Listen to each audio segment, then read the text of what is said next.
अस्सलाम वालेकुम। आज हम कुरान सूरह अल-बकरा आयत नंबर 190 से बिस्मिल्लाह करने वाले हैं। अगर आपने शुरुआत से कुरान नहीं समझे या तर्जुमे के साथ, तो आप मेरे चैनल की प्लेलिस्ट में जाके शुरुआत से कुरान को समझ सकते हैं, सुन सकते हैं। आइए कुरान आयत नंबर 190 सूरह अल-बकरा की क्या कहती है उसे समझते हैं। और लड़ो अल्लाह की राह में उनसे जो तुमसे लड़ते हैं, पर अपनी हदें पार ना करो। बेशक अल्लाह जो है वो ज़्यादती करने वालों को पसंद नहीं करता। ये जो आयत है ये जिहाद के हवाले से नाजिल की गई थी। आयत नंबर 191। और तुम उन्हें जहाँ ढूंढो वहाँ मार दो, क्योंकि उन्होंने तुम्हें जहाँ से बेदखल किया था तुम भी उन्हें बेदखल कर दो, और फितना तो मार देने से और ज़्यादा बुरा है। तो उनसे मस्जिदुल हरम में कोई लड़ाई ना करो जब तक वो तुमसे पहल नहीं करते वहाँ लड़ाई में, और अगर वो तुम पे हमला करते हैं तो तुम भी उन्हें मार दो। यही हिसाब होगा काफिरों का। आयत नंबर 192। और अगर वो बाज आ जाते हैं तो अल्लाह तो रहमान और रहीम है ही, वो बड़ा माफ़ करने वाला है। आयत नंबर 193। और उनसे तब तक लड़ते रहो जब तक कि कोई फितना बाकी ना हो, और जब तक वो अल्लाह की इबादत में मुब्तला नहीं हो जाते। और अगर वो बाज आ जाते हैं तो उन पे कोई गुनाह नहीं होगा सिवाय उनके जो जालिम हैं। जालिम यानी मुशरिको वल काफिर। आयत नंबर 194। और एक मुकद्दस महीने के लिए है, और उसमें कुछ चीज़ें रोक दी गई है। यहाँ पे तो तुम्हारे लिए कानून है, और जो भी तुम पे ज़्यादती करता है उसी तरीके से तुम भी उस पे ज़्यादती करो, और अल्लाह से डरो। बेशक अल्लाह जो है वल मुत्तकून यानी उससे डरने वालों के साथ है। आयत नंबर 195। और अल्लाह की राह में खर्च करो, और अपने आप को बर्बादी की तरफ ना ढकेलो। बेशक नेकियां करो, और अल्लाह जो है वो मुहसिनों को बहुत पसंद करता है। मुहसिन यानी जो नेकियां करते हैं। आयत नंबर 196। और मुकम्मल तरीके से अल्लाह ही के लिए अपनी हज और उम्रह को करो, लेकिन अगर तुम नहीं कर पाते हो तो तुम एक कुर्बानी दो जो तुम हैसियत के मुताबिक कर सकते हो, और तब तक अपने सर के बाल न हटवाओ जब तक तुम्हारी कुर्बानी की जगह तक नहीं पहुंच जाती।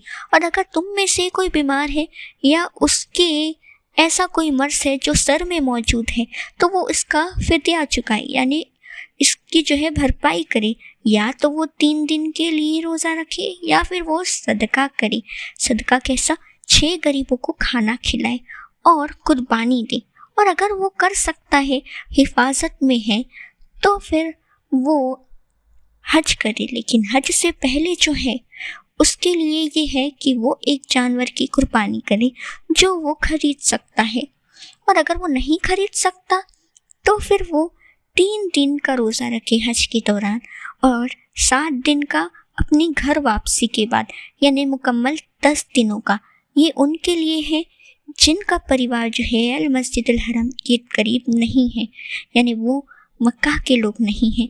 और अल्लाह से डरो, अल्लाह तो अजाब में बड़ा सख्त है। आयत नंबर 197। और हज जो है वो तो महीनों में ज़ाहिर कर दिया गया है, यानी कि आपके जो 10 दिन है शुरुआत के 12वें महीने के, तो जो भी नियत करता है हज की, उसके लिए ये है कि वो अपने जिस्मानी ताल्लुक़ ना बनाए, ना ही कोई गुनाह करे, और ना ही कोई ज़ाती या फिर कोई नाजायज़ काम या फिर कोई नाइंसाफ़ी करे हज के दौरान। और जो भी तुम नेकियां करते हो वो अल्लाह जानता है। तो अपना रिस्क तुम लेते चलो अपने सफ़र के लिए, यानी तुम अब जा रहे हो तो अपना सामान लेके जाओ, लेकिन तुम्हारे लिए जो बेहतर रिस्क है वो तुम्हारा तकवा है। तो अल्लाह से डरो ए अक्लमंदो। आयत नंबर 198। और तुम्हें कोई गुनाह नहीं होगा अगर तुम अल्लाह के फजल को तराशोगे तो, और तुम अरफात के लिए निकलोगे, अल्लाह की तस्बीह करोगे, अल्लाह को याद करोगे मशअरुल हरम में, और अल्लाह को याद करो क्योंकि उसने तुम्हें जो है हिदायत दी, उसे नेकियों के लिए पुकारो।